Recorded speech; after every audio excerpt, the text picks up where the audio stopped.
নমস্কার, আমার নাম প্রিয়া। আমি জানি আপনারা যারা এই চ্যানেলটি দেখেন তারা হয়তো আমার মতো আরও অনেকের জীবনের না বলা গল্প শুনতে চান। বিশ্বাস করুন, আমার আজকের এই গল্পটা শুধুমাত্র একটা গল্প নয়, এটা আমার জীবনের একটা পাতা, একটা গোপন অধ্যায় যা আমি এতদিন কাউকে বলিনি। কিন্তু আজ আমার মনের ভেতরে জমা থাকা এই পাহাড়টাকে আপনাদের সামনে তুলে ধরছি। গল্পটা শুরু করার আগে একটাই অনুরোধ, যদি আমার এই কাহিনী, আমার জীবনের এই অভিজ্ঞতা আপনাদের ভালো লেগে থাকে তবে প্লিজ আমাদের চ্যানেলটি সাবস্ক্রাইব করে পাশে থাকবেন। আপনাদের ভালোবাসা আর সমর্থন আমাদের মতো মানুষদের সাহস যোগায়, তাদের কথা বলার সুযোগ করে দেয়। তাহলে শুরু করি। আমার বিয়ে হয়েছিল আজ থেকে প্রায় 4 বছর আগে। আমাদের একটা সাধারণ মধ্যবিত্ত পরিবার, স্বামী, রানা আর আমার শ্বশুরমশাই। শাশুড়ি মা বছর 2 হলো চলে গেছেন, ক্যান্সারে ভুগে। আমার শ্বশুর দীনেন ঠাকুর, স্বভাবের দিক দিয়ে তিনি একদম মাটির মানুষ, শান্ত, ধীর স্থির আর খুব কম কথা বলতেন। আর আমার স্বামী রানা, সে একটা বেসরকারি ব্যাংকে কাজ করে। সারা দিন তার কাজ আর কাজের চাপ, মাসে অন্তত 10-12 দিন তাকে অফিসের কাজে বাইরে থাকতে হতো। আমাদের বিয়ের পর প্রথম বছরটা অবশ্য খুব রোম্যান্টিক ছিল, কিন্তু ধীরে ধীরে যখন অফিস আর কাজের চাপ বাড়ল তখন রানার সেই আগের দিনের মতো করে আমাকে সময় দেওয়াটা কমে গেল। আমাদের বাড়িতে আমি, রানা আর শ্বশুরমশাই ছাড়া আর কেউ নেই। শাশুড়িমা চলে যাওয়ার পর শ্বশুরমশাই যেন আরও বেশি চুপ হয়ে গেছিলেন। প্রথম প্রথম আমি খুব ভয় পেতাম তাকে। একটা অদ্ভুত দূরত্ব ছিল আমাদের মধ্যে। আমি সবসময় নিজের ঘরের কাজ, রান্নাঘরের কাজ নিয়ে ব্যস্ত থাকতাম, আর তিনি নিজের ঘরের বারান্দায় বসে খবরের কাগজ পড়তেন অথবা রেডিও শুনতেন। কিন্তু রানার অনুপস্থিতিতে সেই নীরবতাটা আরও গভীর হতো। রাতের বেলা যখন রানা থাকতো না, তখন এই বিশাল বাড়িটা যেন আমাকে গিলে খেতে আসত। আমি একা ঘরে শুয়ে থাকতাম আর আমার ঘুম আসতো না। একদিন রাতের ঘটনা, তখন সবে শীতকাল পড়েছে। রাত তখন প্রায় 11টা। রানা সেদিন অফিসের কাজে বেঙ্গালুরুতে। আমি বারান্দায় গিয়েছিলাম জামা কাপড় তুলতে। হালকা একটা চাদর গায়ে দিয়েছিলাম। তার ওপর আমাদের বারান্দার লাইটটা খুব একটা জোরালো নয়। আমি যখন রেলিংয়ের দিকে ঝুঁকে দড়ি থেকে জামাগুলো সরাচ্ছিলাম, তখন হঠাৎ কি হলো বুঝতে পারলাম না, কোথাও একটা পা হড়কে গেল আমার। আর ঠিক সেই মুহূর্তে পেছন থেকে একটা উষ্ণ হাতের স্পর্শ অনুভব করলাম আমার কোমরের কাছে। সাবধানে প্রিয়া, পড়ে যাবে তো, এত রাতে একা একা এভাবে ঝুঁকে কাজ করছো কেন? গলার আওয়াজটা শুনে চমকে উঠলাম আমি। সেটা ছিল আমার শ্বশুর মশাইয়ের গলা। তার হাতে ছিল একটা জলের বোতল। তিনি হয়তো নিচে জল খেতে যাচ্ছিলেন। আমি সঙ্গে সঙ্গে সোজা হয়ে দাঁড়ালাম। তার হাতটা তখনও আমার কোমরের ঠিক ওপরে আলতোভাবে রাখা। হাতের স্পর্শটা খুব সামান্য হলেও ওই শীতের রাতেও আমার শরীরে যেন এক অদ্ভুত বিদ্যুৎ খেলে গেল। আমি তাড়াতাড়ি নিজেকে সরিয়ে নিয়ে বললাম, সরি বাবা, খেয়াল করিনি। তিনি সঙ্গে সঙ্গে হাতটা সরিয়ে নিলেন। আমার দিকে এক পলক তাকালেন। সেই দৃষ্টিতে কোনো রাগ ছিল না, ছিল না কোনো কৌতূহল, ছিল শুধু এক গভীর মমতা। তিনি বললেন, সাবধানে কাজ করো, আর শোনো, এত রাতে একা একা ভয় পেলে আমাকে ডাকতে পারো, আমি তো আছি। কথাটা বলেই তিনি নিচে চলে গেলেন, কিন্তু আমি যেন সেখানেই জমে গেলাম। তার হাতের সেই অল্প সময়ের উষ্ণ স্পর্শ আমার কোমরের কাছে তখনও যেন অনুভব করছিলাম। আমি বুঝলাম তিনি একজন বাবা হিসাবেই আমাকে সামলেছিলেন, কিন্তু আমার মনে তখনও একটা অচেনা তরঙ্গ খেলছিল। সেই রাতের পর থেকে আমার শ্বশুরমশাইয়ের প্রতি আমার একটা নতুন অনুভূতি জন্মালো। এটা ভয় ছিল না, আবার শুধু শ্রদ্ধাও ছিল না। এটা ছিল এক অন্য রকমের টান, যাকে হয়তো আমি তখনও কোনো নাম দিতে পারিনি। এর পরের কয়েকটা মাস আমাদের দুজনের মধ্যে একটা নীরব বোঝাপড়া তৈরি হলো। রানা বাইরে থাকত আর আমি আর তিনি বাড়িতে। আমি যখন রান্নাঘরে থাকতাম, দেখতাম তিনি দরজার সামনে দাঁড়িয়ে আছেন, কিছু একটা বলার জন্য হয়তো, কিন্তু বলতেন না। হয়তো বলতেন, চাটা হয়েছে মা? আমি চা বানিয়ে দিতাম। আগে আমি চা দিতাম ড্রয়িং রুমে, তিনি খেতেন। এখন আমি নিজের হাতে বানিয়ে তার ঘরের বারান্দায় দিয়ে আসতাম। একদিন সকালে আমি সবে স্নান সেরে ভিজে চুল মুছে চুল আঁচড়াচ্ছিলাম। গায়ে ছিল একটা হালকা সুতির শাড়ি, যা ভিজে থাকায় কিছুটা শরীরের সাথে লেপ্টেছিল। হঠাৎ আমার ঘরের দরজার কাছ থেকে একটা মৃদু কাশি শুনতে পেলাম।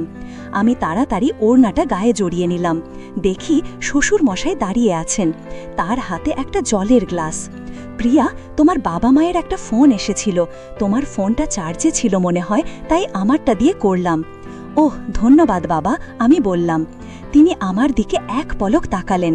সেই মুহূর্তের দৃষ্টিটা আমার মনে হলো যেন একটু বেশি গভীর। তিনি দ্রুত চোখ ফিরিয়ে নিলেন, কিন্তু সেই অল্প সময়ের দৃষ্টিতে আমি যেন কিছু একটা লুকিয়ে থাকতে দেখলাম। আমার মনে হলো আমার শরীরের দিকে তিনি যেন এক পলক বেশি তাকিয়ে ফেললেন। তিনি বললেন, আমি নিচে যাচ্ছি, কিছু লাগবে? আমি মাথা নাড়লাম, না বাবা। তিনি চলে গেলেন, কিন্তু আমার হৃদস্পন্দন তখনও দ্রুত চলছিল। আমার ভেতরের মনটা বারবার বলছিল, প্রিয়া, কি ভাবছিস তুই? ইনি তোর শ্বশুর, তোর বাবার সমান। কিন্তু কোথাও যেন একটা চাপা উত্তেজনা আমার ভেতরে কাজ করছিল। এই ঘটনার পর আমি নিজেকে আরও সাবধানে রাখতে শুরু করলাম। ঘরের ভেতরে থাকলেও যেন একটা অদৃশ্য চোখ আমাকে দেখছে, এই ভাবনাটা সব সময় কাজ করত। কিন্তু মজার বিষয় হলো, আমি যখন নিজেকে বেশি সাবধানে রাখতাম, তখনও কোনো না কোনোভাবে আমাদের দুজনের মধ্যে এই অস্বাভাবিক নৈকট্য তৈরি হয়ে যেত। একদিন শ্বশুরমশাই মন মরা হয়ে বসেছিলেন। রাতের খাবারের সময় তিনি খুব কম খেলেন। আমি জিজ্ঞাসা করলাম, কি হয়েছে বাবা, শরীর খারাপ?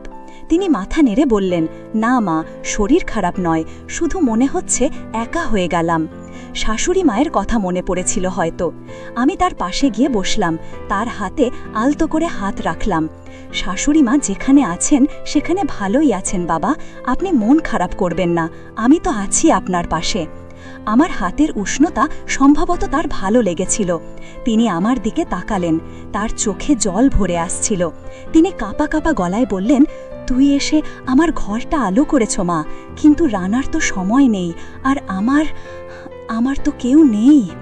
তিনি আমার হাতটা নিজের হাতের মধ্যে নিলেন। প্রথমবারের মতো তিনি আমার হাত ধরেছিলেন, আর সেই ধরাটা ছিল দুর্বল, আবেগময়, বাবার মতো। কিন্তু সেই আবেগ যেন মনের গভীরের একটা গোপন জানালা খুলে দিচ্ছিল।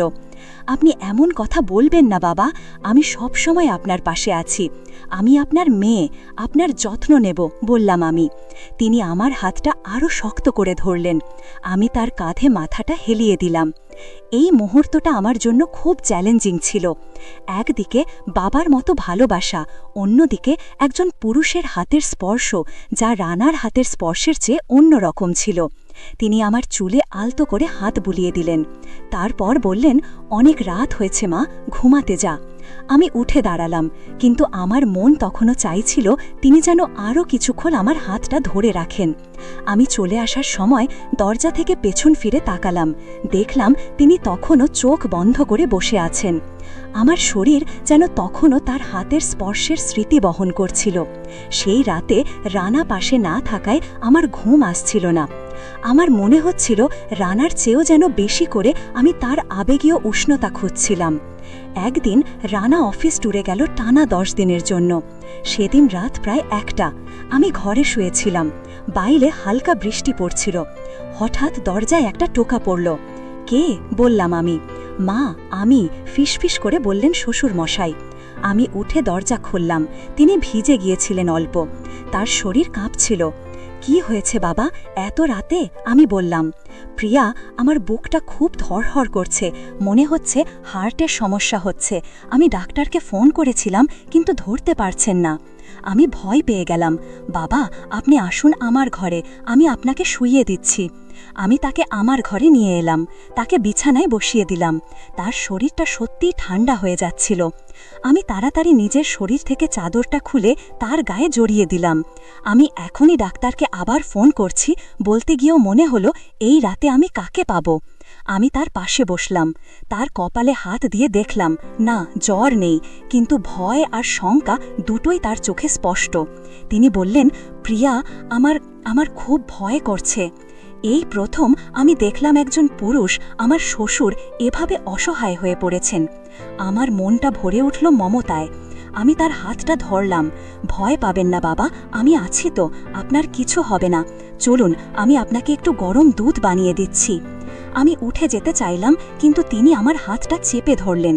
এইবার ধরাটা ছিল একটু বেশি শক্ত, একটু বেশি অস্থির। যেও না প্রিয়া, তুমি একটু বসো আমার কাছে।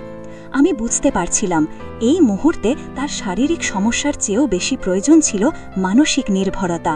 আমি তার পাশে বসলাম। তার হাতের বাঁধন তখনও আমার হাতে। আমি তার দিকে তাকালাম। হালকা চাঁদের আলোয় তার মুখটা দেখা যাচ্ছিল। তার চোখে জল আর গভীর এক আরতি। তিনি আমার দিকে ঝুঁকতে শুরু করলেন। আমি এক মুহূর্তের জন্য যেন পাথর হয়ে গেলাম। আমার মস্তিষ্ক কাজ করছিল না। আমার ভেতরটা বলছিল এইটা ভুল, কিন্তু অন্য একটা দিক যেন ওই স্পর্শের জন্য অপেক্ষা করছিল বহুদিন ধরে। আমার শরীরের প্রতিটি রোমকূপ যেন সেই উষ্ণতা পেতে চাইছিল। তিনি আমার কানের কাছে মুখ এনে ফিসফিস করে বললেন, প্রিয়া, তুমি আমায় ক্ষমা করে দিও মা। কথাটা শেষ না হতেই তিনি তার 2 হাতে আমাকে নিজের দিকে টেনে নিলেন। আমি তার বুকের উষ্ণতায় ডুবে গেলাম। সেই মুহূর্তে